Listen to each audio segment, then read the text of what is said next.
Good evening. GB News, the People's Channel, Britain's watching. Start the day with GB News. We catch up on all the big stories you didn't hear the night before. And take a look at what the world's talking about this morning. That's right, Monday to Thursdays from 6 o'clock. It's Breakfast with Eamon and Isabel. Straight after breakfast, join us, Bev Turner and Andrew Pearce. We're going to take you through till noon.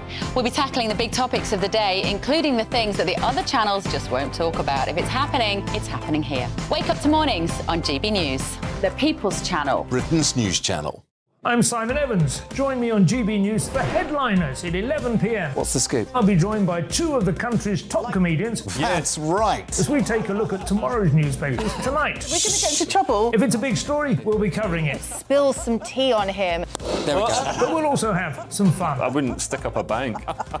My father didn't love me. So anyway, Headliners every night from 11 on GB News, the People's Channel, Britain's news channel. Saturday nights on GB News. From 6 p.m, I'll give you my unique take on the world today. Then at 7, it's me, Calvin Robinson, with my Common Sense Crusade. New to GB News is the Saturday 5. 5 times the opinion. Join us every Saturday from 8 p.m. as we debate the week's stories. With us 4, plus a special guest. And at 9, of course, it's Mark Dolan Tonight. Saturday nights on GB News, the People's Channel, Britain's news channel. In a few days' time, King Charles III will be crowned in a ceremony that punctuates our history. We won't just be focusing on the pomp and circumstance, because the coronation was also about conquest, rebellion, and murder. In it, our liberties are consecrated. Next week, a special edition of Farage with Professor David Starkey. The Crown, a 1,000-year story on GB News, Britain's news channel.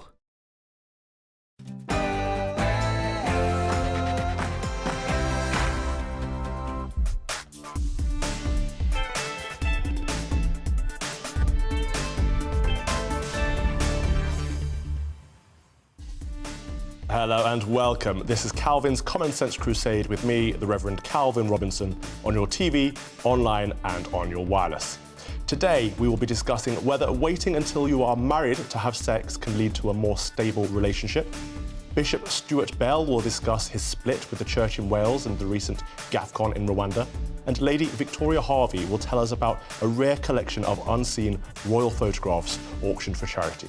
And in the duel, my panellists will be discussing a recording which has caused uproar on social media this week, as it appears to be a teacher telling pupils they will be punished if they reject LGBTQ+++ teaching. Emma Webb, what are your thoughts? I think that parents should have the right to take their children out of school, that nobody should be forced to be taught things that are essentially contested ideology. This isn't the teaching of facts, this isn't education, this is indoctrination. And how about you, Aaron? I have to disagree. I was raised to not give my teachers any lip, and if I didn't like what they said, well, I'd grow older and I could make my own way in life. That's Emma Webb and Aaron Bastani coming up right after the news with Rory Smith.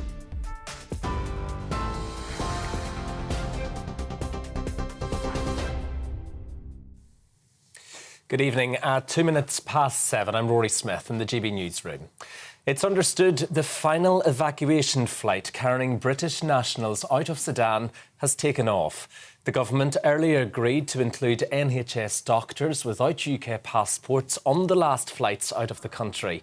And this afternoon, Deputy Prime Minister Oliver Dowden held a Cobra meeting in Downing Street discussing the security situation in Khartoum.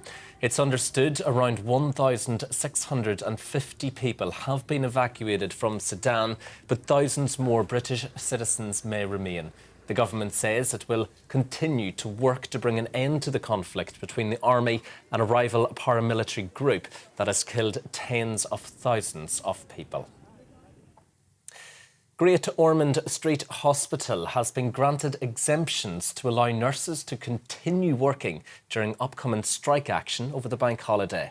The The Children's Hospital expressed concerns about staffing as Royal College of Nursing workers prepare to walk out from 8 p.m. tomorrow until Monday evening in their ongoing dispute over pay.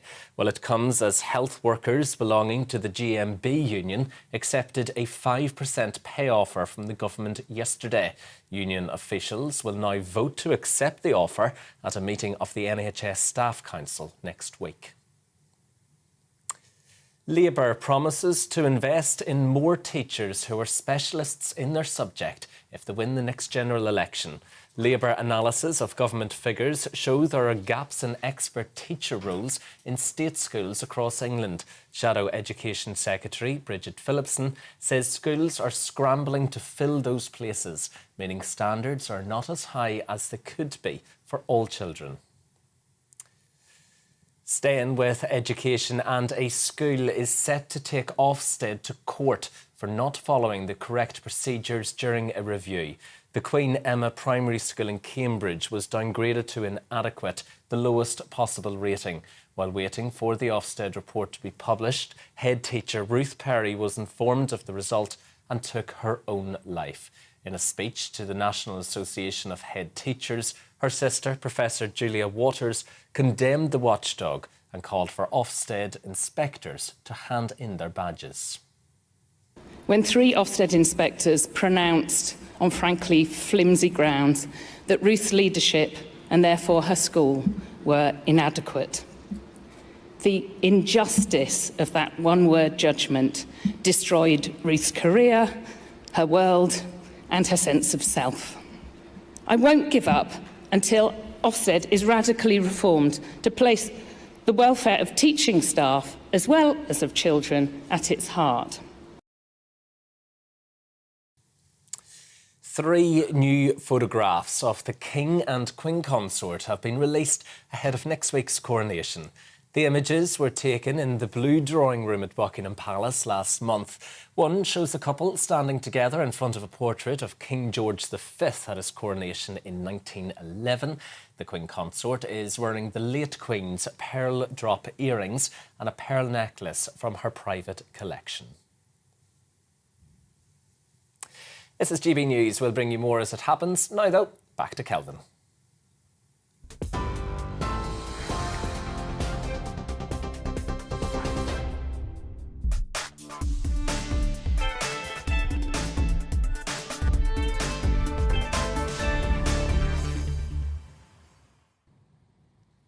The Church of England has been annexed from the Anglican Communion. Last week, 1,300 Anglicans from 52 countries met in Kigali, Rwanda, with the primates of provinces representing 85% of the Anglican Communion, calling on the Archbishop of Canterbury and other leaders of the Church of England to repent for pushing through a motion to bless same-sex unions. GAFCON and the Global South united in denouncing the Church of England for promoting a false gospel and called on them to return to the Scriptures. The Anglican Communion made it clear that it sees the Church of England as having broken from the rest of the Communion due to its heretical teachings. The Church of England is now in apostasy, and the Anglican Communion will look to elect a new first among equals to replace the Archbishop of Canterbury. A bold move, necessary, but a bold one indeed, and one that will hopefully provide unity in Christ, promoting fear of God over fear of the world. The Anglican Communion is back on track.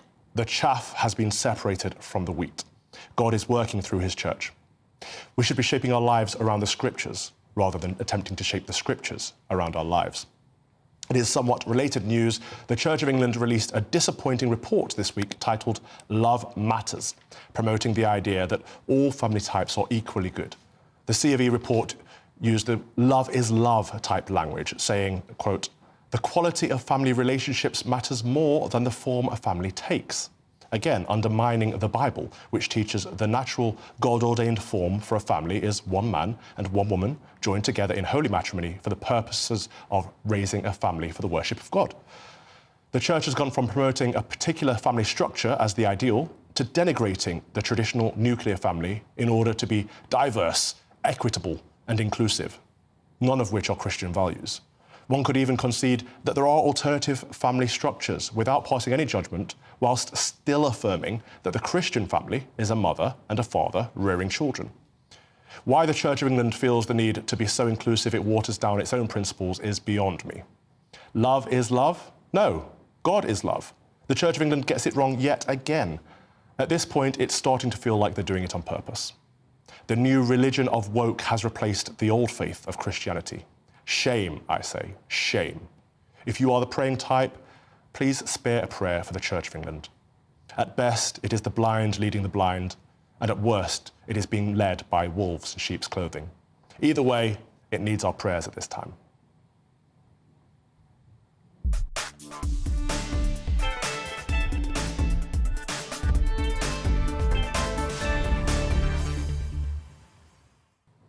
This is the Common Sense Crusade with me, the Reverend Calvin Robinson.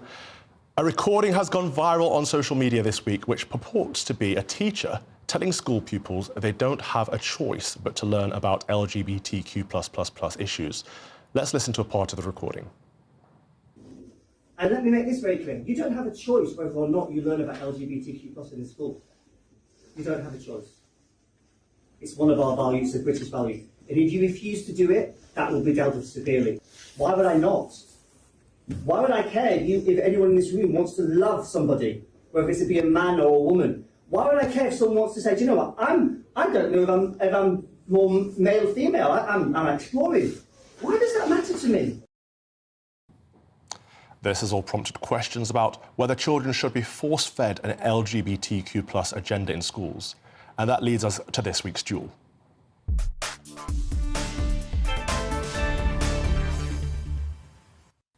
It is time for the duel, and to debate this topic, I'm joined by my brilliant duelists, my sidekick Emma Webb, and this week's nemesis, founder of Novara Media, Aaron Bastani. The teacher in question seems to me, guys, to be quite emotional, taking this quite personally. It seems to be agenda-driven. Aaron, what were your initial thoughts upon hearing that? Well, there's the longer clip on Twitter, which is, obviously, it's always more informative to hear a longer clip. I understand for broadcast TV, you can't play the whole thing. I thought the manner in which he's communicating the points are very unprofessional. If I was a parent, I would be disappointed that a teacher was speaking to kids in that way. Children need to be persuaded, and young adults and young people need to be persuaded of things. Generally speaking, it doesn't need to even necessarily be about social values, etc.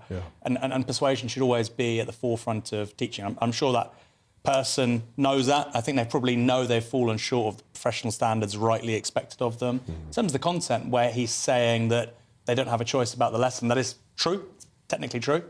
They have a choice. They can be removed by their parents in regards to other kinds of teaching, sex ed, for instance. That doesn't apply to this. So there's a part of me which says, you know what, children should be subjected to ideas they don't necessarily agree with. And that's just part of the social contract in this country. I remember doing religious education. All the kids in the class were learning about Hinduism, Buddhism, Christianity, Islam. There was one kid that didn't. He was pulled out by his parents. And I remember my parents saying, that's not on. The rest of you are having to learn about a wide range of faiths. You're going to live and work with these people in the future. It's good to know what they believe in. And this child is being pulled out, and they thought that was wrong. So I think it's good that we have a shared learning experience, education experience for all children. And I think ultimately, if parents have an issue with what's being taught, generally speaking, obviously, like I've said with sex education, there's an exception there. Generally speaking, they just say to the child, well, look, we think it's wrong, you think it's wrong. That's how the world is. Sometimes you meet people you disagree with. You'll, proceed to your, next year's education in school next year. Before I get to Emma, I just want to push you on this, because you're saying we should be taught a wide range of views in schools. I agree with you on that. But is this being taught as one among many views, or is this being taught as the only appropriate view? No, it's a great point. And incidentally, and perhaps ironically, because, some people, many people actually, let's be honest, denigrate human rights legislation and the European Convention on Human Rights. The complainants, the parents of this child, in their complaint letter, cite European human rights law, saying that teaching should happen in a way which is, I believe, objective, critical and pluralistic. And clearly the language this gentleman adopts is not pluralistic, and I think that's really important. Right, thank you for that, Aaron. Now, Emma, Aaron's right, the teacher's right. they don't have a choice. They have to learn this stuff. And this is a Conservative government policy in that sex education was always optional. Parents could take their kids out of sex education. Mostly it happened for religious reasons. But now relationship and sex education have been combined into one. So it's very, very difficult to take your child out of a sex ed class when the sex ed is part of the relationship ed. So what do you think the problem is there? Well, I think the policy is the problem there. I mean, obviously, I think Aaron's right that the way that this teacher was addressing the pupils was actually quite aggressive and obviously completely inappropriate. But ultimately, the problem is, and this is a point that the Minister Kemi Badenoch has made in relation to other contested ideologies like critical race theory, that the gender ideology that is behind, implicit in what that teacher was saying, that will have been brought into classrooms partly from third parties, organisations like Stonewall, sometimes proposing things that very actively go against existing equalities education or misrepresent equalities legislation. They will be bringing this radical, contested ideology into schools and teaching it in a context where parents don't have their parental right to remove their children from what I think many would regard as straightforward indoctrination, because this isn't traditional teaching. This isn't just, for example, teaching people about Hinduism, teaching students about different religions in a factual way. This is, as we saw from that clip, trying to teach children how to think in terms of their values. It's teaching them a particular ideological way of seeing the world, and quite clearly not allowing the students to actually be critical of those views. It's not presenting an alternative position on this. And I think ultimately parents should have the right to be able to remove their children from those lessons if they believe they are being taught ideologically by their teachers. That's it, isn't it? It's down to what's being taught. So it's not about knowledge, it's not about a curriculum, it's about being value-led. So is it a parent's job to pass on values to children? Is it a school's job? Is it a religious leader's job? Whose job is it to impart values rather than knowledge? Fundamentally, it's parents, of course. I have to say, growing up, I had some wonderful teachers who actually imparted a great deal beyond knowledge too. So I think it would be remiss to say that teachers shouldn't try and be role models and pass on valuable moral lessons to young people. I think that's really valuable and important. You know, we've all seen the Dead Poets Society. You know, they stand up for Robin Williams. It's a very nice relationship between educators and young people when they're passing on moral principles and values, for sure. But fundamentally, it lies with the parents, of course, and the parents are accountable for the success or failure of their children. Ultimately, if young people make mistakes or as they become adults don't live, you know, particularly well as autonomous individuals, we place the blame with the parents, and I think rightly so. So that would be my read on it. Well, the reason I ask you is because often many people on the left say to me, but Calvin, what if the parents are bigots? What if the parents don't have the right values? Surely it's the school's job to replace those values. Well, it depends on the values, doesn't it? I mean, as a society, for instance, there are certain values which we do find reprehensible and we seek not to teach. I mean, I don't mean paedophilia, for instance, right? So I'm offering the most extreme example to make a point. And clearly, if there was a child in a school that was being told that by their parents that was acceptable, I think we would broadly agree teachers should be correcting that with the child. This is obviously a far more, not ambiguous issue, but far more, how can I say this, contested issue. And you're right to say, and I'll go back to what I said a moment ago, the freedom of worship and freedom of religion is covered by equalities law and human rights law, and fundamentally to say to a child that the faith of your parents is at odds with British values, it also has a whole other subtext, let's be honest. I mean, I don't know the racial background of the child, but if you have a child who's the son or daughter of African evangelical Christians and they're being told by a white teacher, these aren't British values, we're on some quite dodgy terrain there. That is a very good point. I believe the student was Muslim. Correct me if I'm wrong. I think the student was Muslim, but the complaint was put in by a Christian family. So it wouldn't matter either way, would it? Because one of the British values that schools are told to uphold is that British values respect those of other faiths and none. Well, yeah, he's actually violating British values himself. Right. But I think what this has drawn out is that part of this whole fudge is the introduction of British values. Now, obviously, that was done with good intent, but it has sort of opened the door for certain things to be brought in and taught as if they are part of British values. So, for example, you know, teaching about tolerance, the teacher could argue that teaching a radical gender ideology, as far as he's concerned, is teaching his students to be tolerant. And so the definition of British values and the adoption, the necessity of incorporating British values into the curriculum has actually opened a door for a sort of soft spot where some of this stuff can be brought in. And I think that that's something probably Ofsted, the Department for Education, you would hope will be aware of the fact that that's actually created a kind of vulnerability within the education system. But it's quite clear that the necessity of adopting this idea of British values has actually caused problems whilst trying to fix certain problems because it was brought in to deal with the increasing diversity in society and diversity of views. Well, this is why it's so important that we have this discussion on air, because Ofsted have said they're waiting for government guidance. The government have said, well, this is the curriculum that we've been given. This is the policy that's come through from the government. So no one is taking responsibility for this. And as you rightly pointed out a moment ago, this is a form of entryism because the resources being taught in schools are not provided by the government. They're not provided by parents or teachers. They're actually from third-party lobbyists, such as Stonewall, which are very clearly political in their ideology. That's the danger, isn't it? Yeah, absolutely. And I a long time ago, did some research on the PREVENT strategy within the curriculum. And all you have to do is look on some of the websites that provide resources for teachers to see that a lot of these ideas, contested ideas, and sometimes quite counterproductive framing is incorporated into a lot of these materials that teachers are then using, and possibly the teachers are not really even aware of these things because they're busy, rushed off their feet, and so it creates an opportunity for these I'd say quite radical third-party organisations to try and push these contested ideologies into schools, and then for parents to not have the parental right to say, no, you're not going to teach ideology to my children, to remove them from those classes, I think is actually overstepping the mark of what the state should be allowed to do. Indeed, children belong to the parents and or to God, not to the state.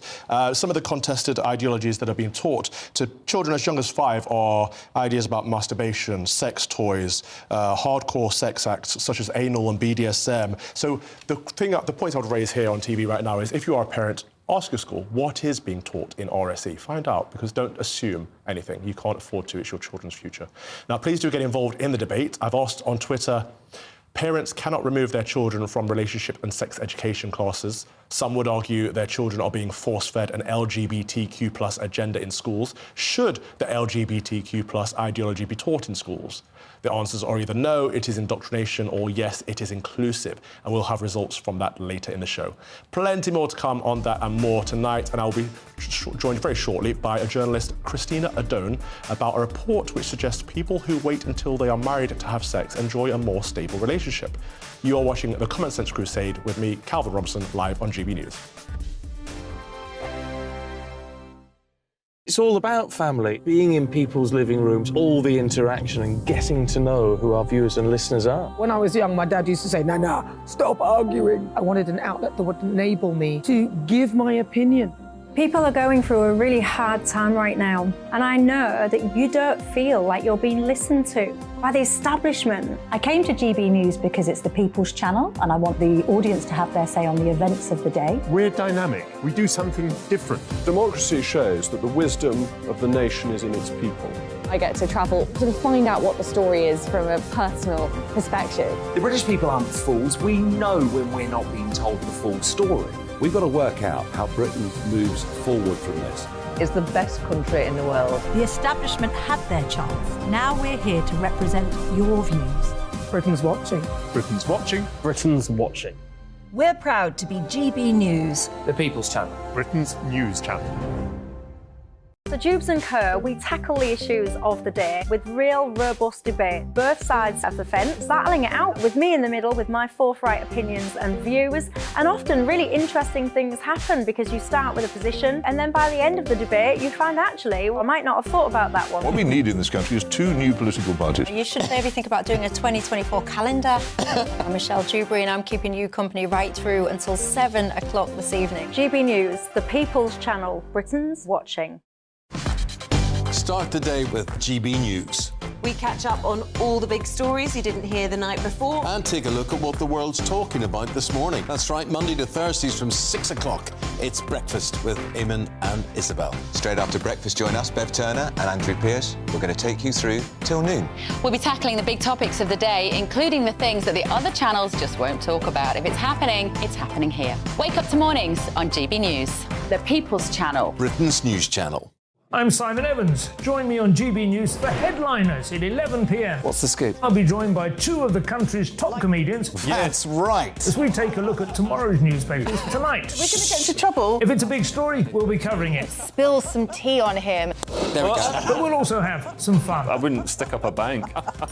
My father didn't love me. So anyway. Headliners every night from 11 on GB News, the People's Channel, Britain's news channel. Saturday nights on GB News. From 6 p.m, I'll give you my unique take on the world today. Then at 7, it's me, Calvin Robinson, with my Common Sense Crusade. New to GB News is the Saturday 5. 5 times the opinion. Join us every Saturday from 8 p.m. as we debate the week's stories. With us 4, plus a special guest. And at 9, of course, it's Mark Dolan Tonight. Saturday nights on GB News, the People's Channel, Britain's news channel.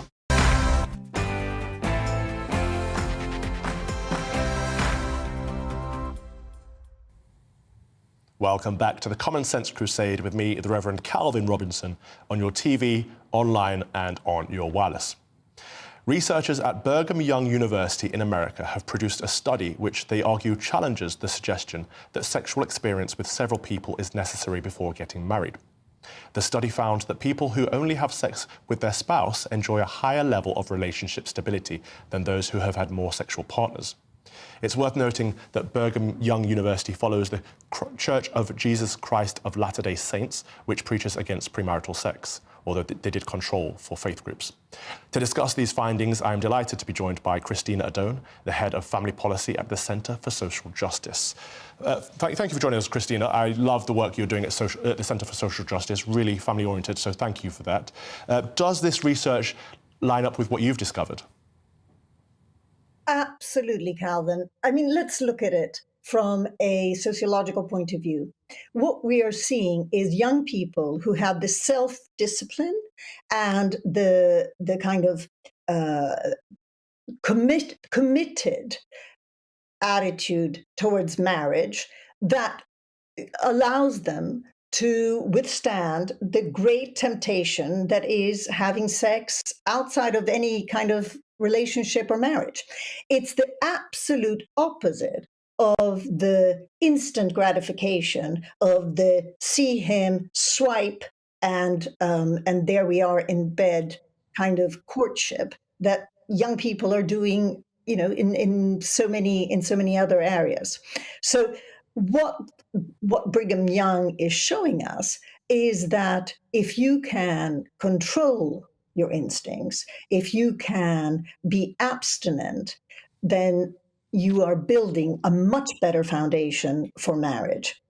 And let's be clear, marriage rather than cohabitation, because what another American study that was published earlier this month showed, 48% of marriages that are that end in divorce were 48% more likely to have been entered upon by people who were sampling different relationships before they got married. So it's a very, very interesting counter argument to those who say, oh, come on, you've got to try it all before you can settle down with the right one.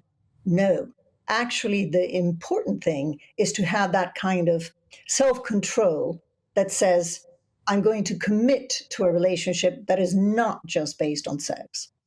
Well, indeed. So should we be teaching about the benefits of chasteness and singleness rather than, I don't know how you called it, but promiscuity and fornication, essentially, the try before you buy idea that dating culture promotes these days? Absolutely. I think abstinence has a place in all RSC lessons. I mean, you have just had on a whole debate on what is being taught in RC. There should also be a whole component that is about self-control. Why yes, should we? As an alternative option, yeah, as a part of a wider range of ideas. And it's not even as an alternative option, but maybe as the first stage should always be about self-control and exploring a relationship from an emotional and psychological point of view, rather than, hey, let's get into bed.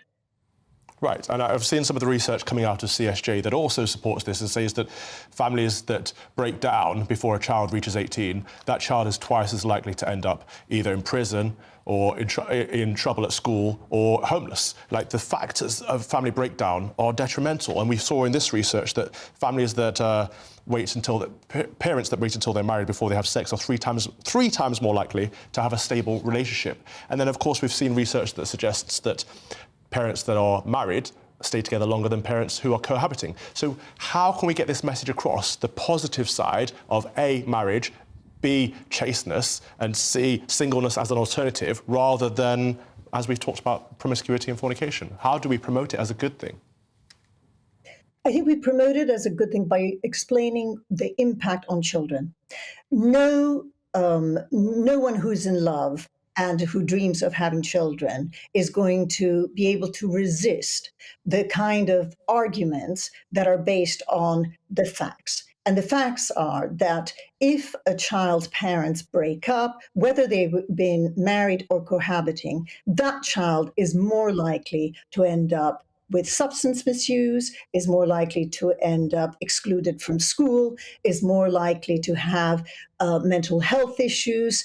And once you start looking at relationships from the point of view of protecting that child, I think all grown-ups will be much more receptive to arguments about marriage as a stable foundation, abstinence as a very important element of any relationship.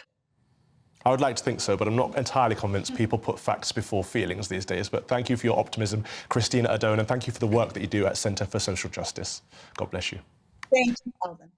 I want to bring my dualists in on this. So, Emma Webb, for each sexual partner that someone has before marriage, the likeliness of their marriage lasting deteriorates by 6.5% for each sexual partner they had before marriage. It's a massive difference. Yeah, it's extraordinary. I mean, the findings of this report should be plastered everywhere. It's groundbreaking.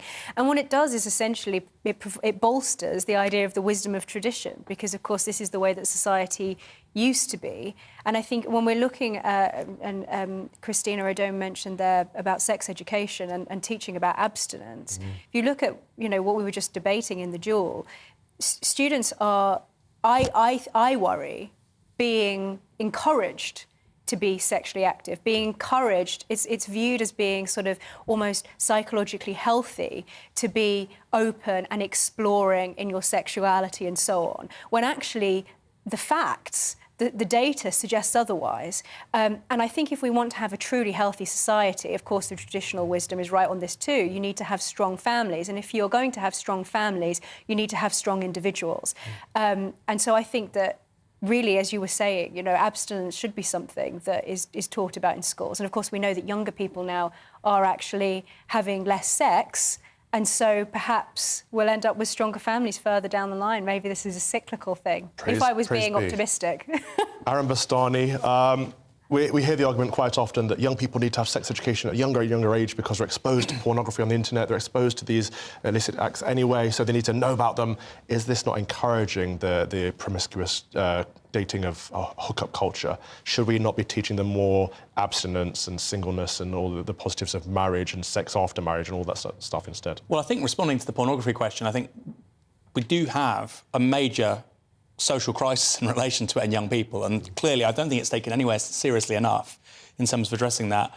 I mean, I'd personally say we need to make it very, very difficult, if not impossible, for somebody under 18 to be able to access it. I think that's a major issue. I don't mean magazines on a shelf. I think, the immediate gratification element of online is very new, very powerful and deeply troubling for me. Quickly, I've got so much to say on this, and I could go on all evening, but I won't. It's a small sample. So we don't, in terms of the data... 2,750 is quite a decent sum. It's in the US, just in the US though, isn't it? Yeah. I mean, it's fascinating, because the 6% figure, you just go, goodness. So it would be interesting if there were further studies on that, because it's just an amazing figure. Secondly, I mean, I was raised by... So I'll offer a counter-example. I was raised by my mum. My dad and mum weren't together. And she did a great job, and I was raised very well by both of them, turned out OK. And I think in that situation, it was a much better way to raise a child than had they just been in an unhappy marriage together. And I do believe that, and that's why I believe in the right to divorce, etc., etc. Right. However, I also do think that the ideal situation to raise a child is obviously two people who are happy and married. I just think sometimes that isn't how things work out. Thank you for saying that, because I think that's so important, because any time I talk about, or anyone talks about marriage being the ideal situation to raise a family, and people say, but why are you denigrating single parents? It's not about that at all. I come from a single parent family myself. My mother did an amazing job, bless her, the best she could. However, there is an ideal. That's the situation here, isn't it? I want to quote you, Emma, from the Love Matters report that the Church of England released this week. This is a quotation. Being single does not restrict anyone's access to being loved and nurtured, however, nor does singleness imply celibacy.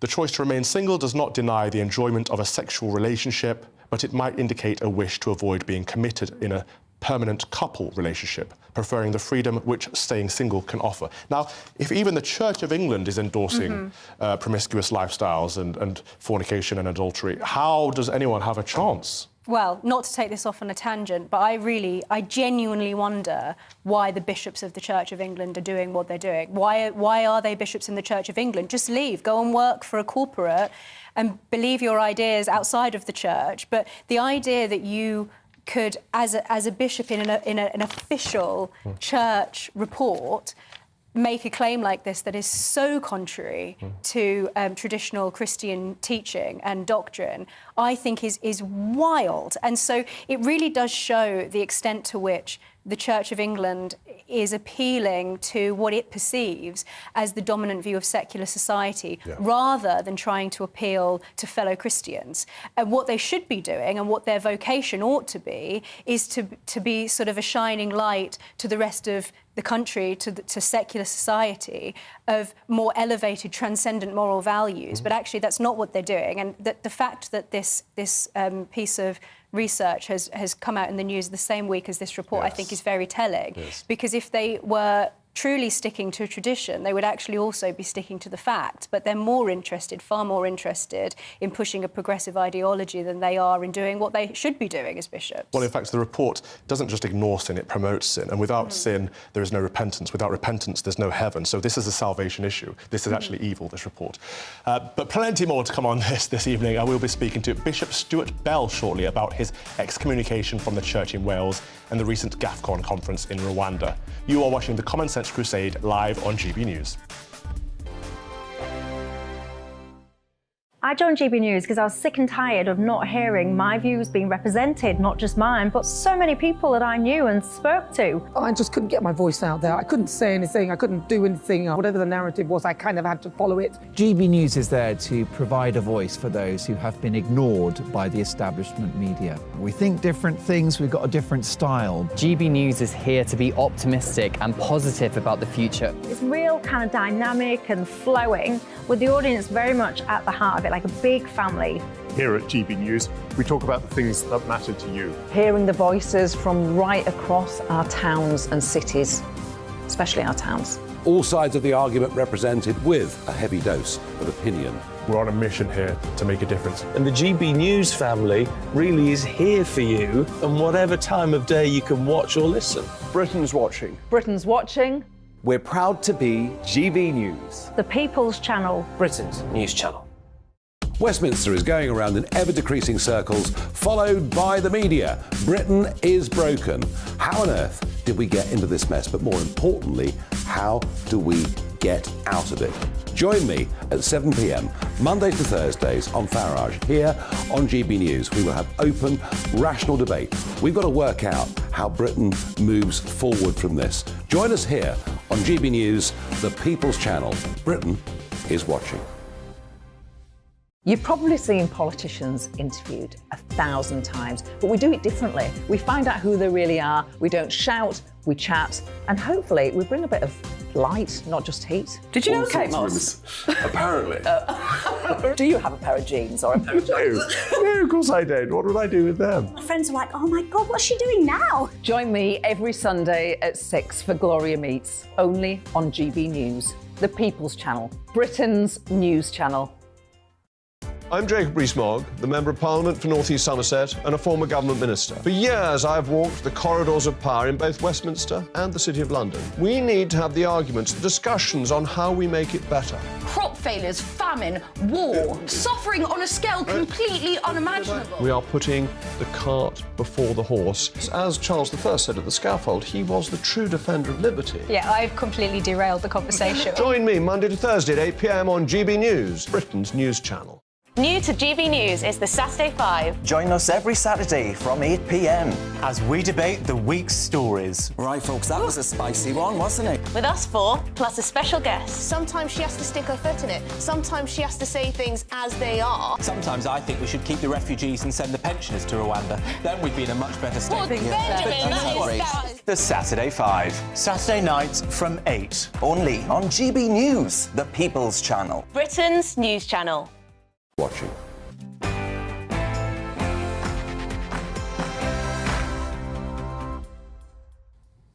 Welcome back to the Common Sense Crusade with me, the Reverend Calvin Robinson, on your TV, online and on your wireless. Bishop Stuart Bell recently decided to leave the church in Wales to join GAFCON GBE, a decision that led him to being excommunicated by the church in Wales. He was also an attendee at the recent GAFCON in Rwanda, an event which could hold huge significance for the church. And Bishop Stuart Bell joins me now. Good evening, Bishop Stuart. Thank you for joining us. You left the church in Wales to join GAFCON, to join ACE. And was that a difficult decision for you? And what sparked it?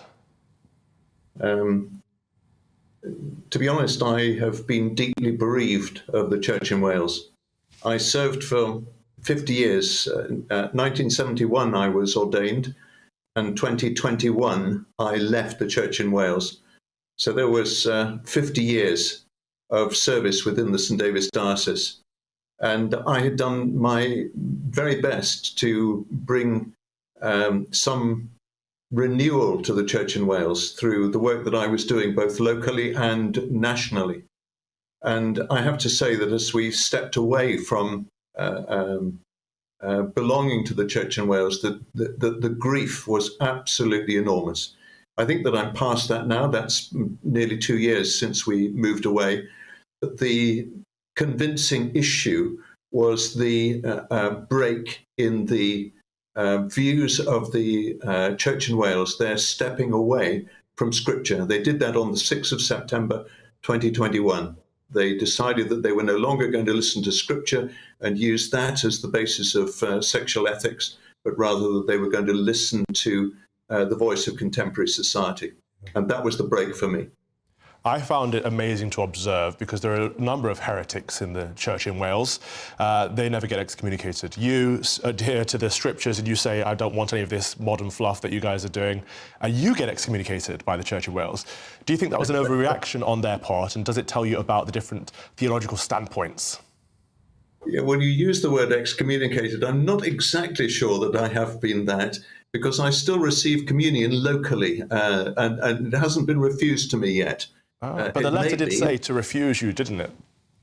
No, it said that others were not to receive communion from me, which is a slightly different thing. Yeah, all of the clergy in the church in Wales were told that that they should not receive communion from me, and they should not invite me to their churches without express permission of the diocesan bishop. And this is because you believe in the Bible. Bishop Stuart, we had a wonderful time in Kigali. Beautiful country, beautiful people, very hospitable. What were your main takeaways from GAFCON 4? The thing that impressed me the most was the clarity with which the people at that conference saw the issues that we are facing here in the United Kingdom.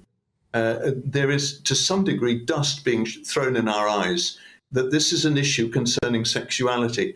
In fact, it is an issue relating to whether or not the scriptures are true and whether or not the church is going to stand by them. generation by generation, decisions need to be made as to whether or not we are going to use the scriptures to be the plumb line, both for the things that we believe and the way that we behave. Whenever the church sticks to that, to the scriptures, then it is healthy and strong. But that decision has to be made by each succeeding generation. The past is an illustration, and particularly the Reformation 400 years ago. There was a time when Martin Luther and the other reformers had to correct the direction of travel of the church according to the scriptures. I think that we are facing today a decision that is as momentous as that was then. And it is facing the Church in Wales and the Church of England and the Anglican Church in the West. Are we going to live, teach and believe the plumb line of the scriptures, or are we going to drift to follow contemporary culture?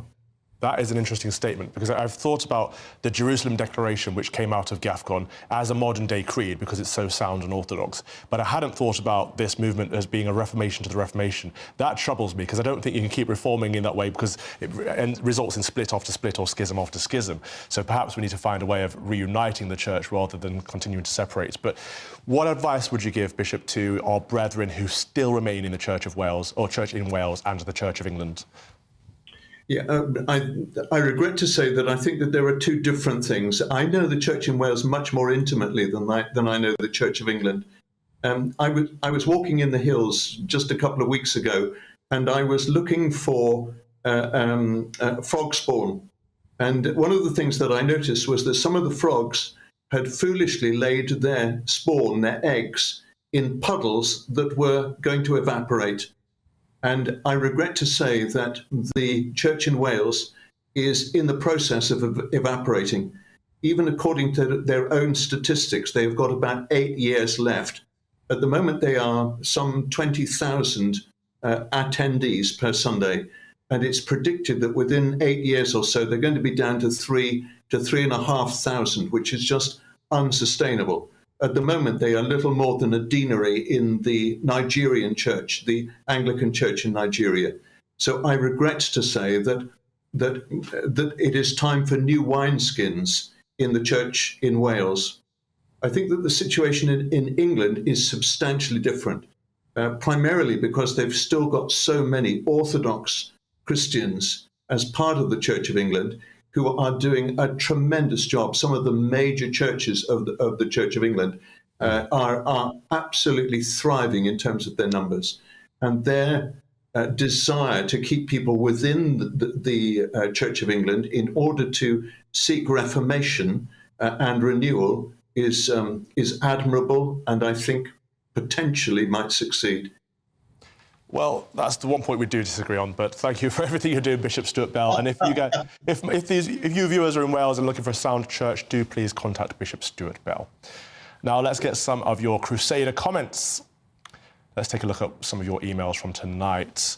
On sex before marriage, Juliet says, "Good evening, Reverend. Sex before marriage is a no-no. I say no test driving, just buy, then drive the car. God's way is always right. P.S. Emma Webb was brilliant last week. Well-chosen psychic." She was fantastic, wasn't she? Thank you for giving me the opportunity and the reminder to say that. Emma was sat in my hot seat last week and she did a wonderful job, so thank you for that, Emma. On LGBTQ plus ideology being taught in schools, Maggie emailed to say, "Why are schools teaching about relationships? Sometimes these teachers are in their early 20s. How can they know more about relationships than parents?" Another very good point, Maggie. It's not their job, is it? But apparently the government says it is, so blame them. Robert disagrees with me, though. He says, "You're utterly wrong. The church is dying on its legs because it is way behind the times. You're pushing bigoted ideals wrapped around religion. I'm not woke by any means, but I am gay and utterly resent the bigoted views." Well, they're not bigoted views, Robert. They're Christian views, they're biblical views. And the reason the church is dying is because it's trying to catch up with societal norms, not because it's behind societal norms. Wherever the church is orthodox, it thrives. Wherever it tries to be modern and catch up with the times, it fails. The evidence speaks for itself. Thank you for your comments this evening, and thanks to my duelists, Emma Webb and Aaron Bastoni. Coming up in the final part of my Common Sense Crusade this week, Lady Victoria Harvey will be here to tell us about a remarkable collection of unseen royal photographs auctioned for charity. Excuse me, my voice is gone. You are watching the Common Sense Crusade live on GB News. Monday to Thursday nights on GB News. At 6, it's Dubes & Co. 7 o'clock, Farage. At 8, join Jacob Rees-Mogg. And at 9, Dan Wootton Tonight, followed by Headliners. On TV, radio and online. This is GB News. First and foremost, I am a GB News fan, and I was before I was working here. Just love the fact that we're asking the questions that a lot of establishment media won't ask. With a bit of a twist, we not only want to inform you, but we want to keep you entertained. It's worth the drive because you get in and the team's all ready and waiting, they're itching to go, and it's a proper little family. GB News is the People's Channel. It's the audience that makes the programme sing. We're giving our viewers and our listeners a voice. I see the thousands of your letters, tweets, emails, you name it, coming in. Britain is broken.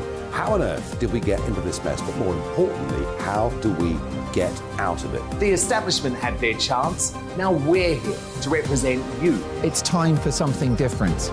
It's time for GB News. I'm very patriotic. I believe in Britain. Our best days lie ahead. Britain's watching. Britain's watching. Join us here on GB News. The People's Channel. Britain's news channel.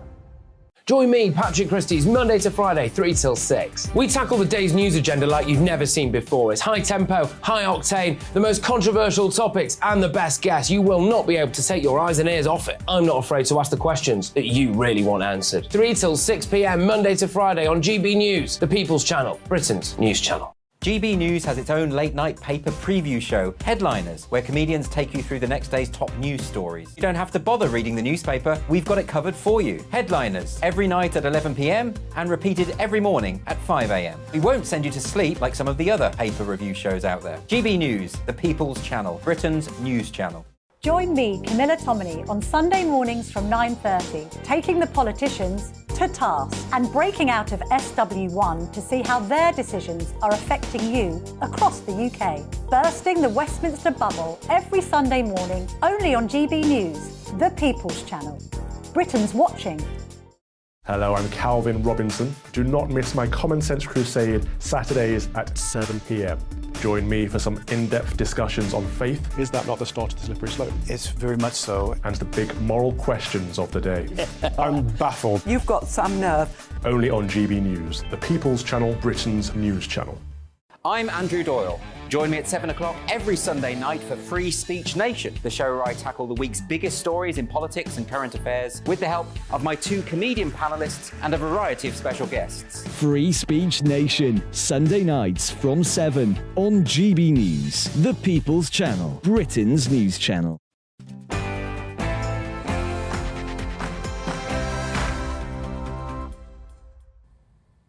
Welcome back to the programme. It's now time for Calvin's Concern.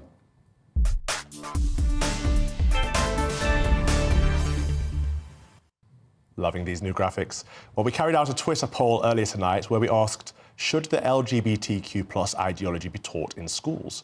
No, it's indoctrination, or yes, it's inclusive. The results are 89.3% of you say it's indoctrination and 10.7% of you are woke, apparently. So thank you very much for voting.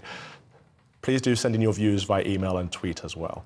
This time next weekend, we'll be celebrating the coronation, and as part of the celebrations, a collection of rare royal photographs were auctioned off this week for charity. The previously unseen images were discovered in the attic of the royal photographer, the late W. Jones. Lady Victoria Harvey curated the exhibition, and she joins me now. Good evening, Victoria. Good evening. Thank you. How are you? I'm very well. How are you? Very good, It was yeah. a wonderful event. Thank you for the invitation. No Can you talk to us problem. a little bit about why you chose to auction these photographs off for charity? Well, I just think like the whole story behind these pictures was so interesting as well. So, you know, the photos were found in an attic. The name W. Jones, according to some historians, are actually like, they think he was actually worked in intelligence. Right. And he was using a pseudonym because he had this incredible access, and he's not on the list of actual royal photographers that people would know of. And So and some of the pictures, you know, if it's like a family photo, everyone would be looking at the photographer, right?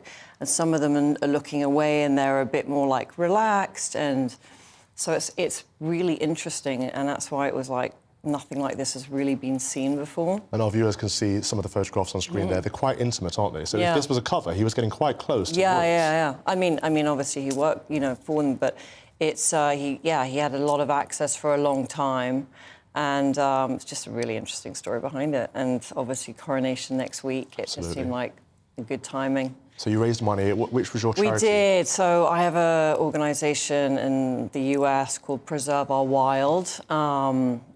It's one of my sort of lifelong passions, is working with extinct animals, almost on the border of extinction.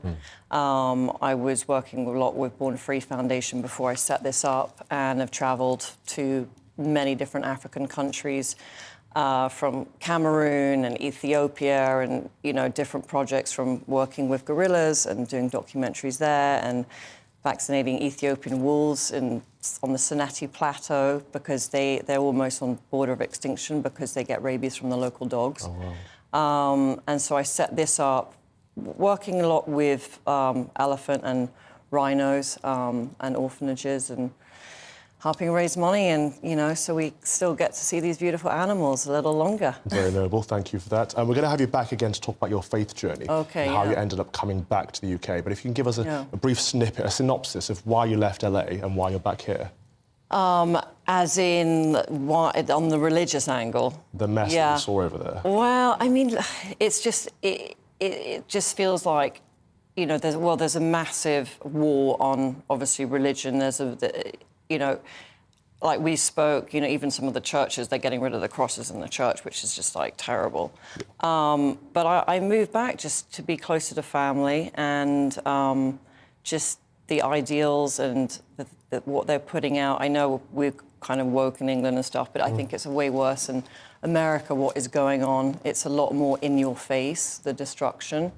And people like to complain in England, but we've got it pretty good here. That's quite a positive note, so thank you for that. It's not quite as bad as it is in the States. It's not. It's nothing like it. Like I say, we'll get you on for a fuller, in-depth story on that, but thank you very much, Lady Good to see you. Victoria Harvey, for sharing your story there. Now, each week on the show, we like to end with our closing prayer and the collect.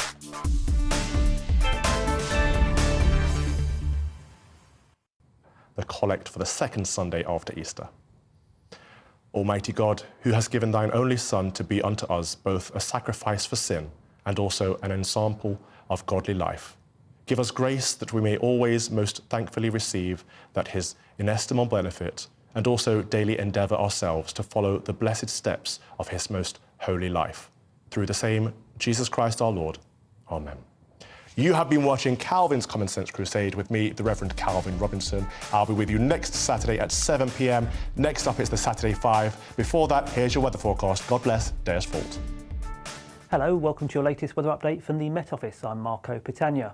We hold on to fairly showery conditions across the UK over the next couple of days, but things will turn drier into next week as pressure starts to rise, and we'll see some warm sunshine at times too. Low pressure is generally in charge at the moment, given these fairly showery conditions, but notice pressure rising there as we head into the early part of next week, and it's this that promises to bring the quieter conditions, certainly by Tuesday next week. Back to this evening, into the overnight period, showers from the world go out towards the west, and they'll develop elsewhere across the northern and western parts as we head into the early hours of Sunday.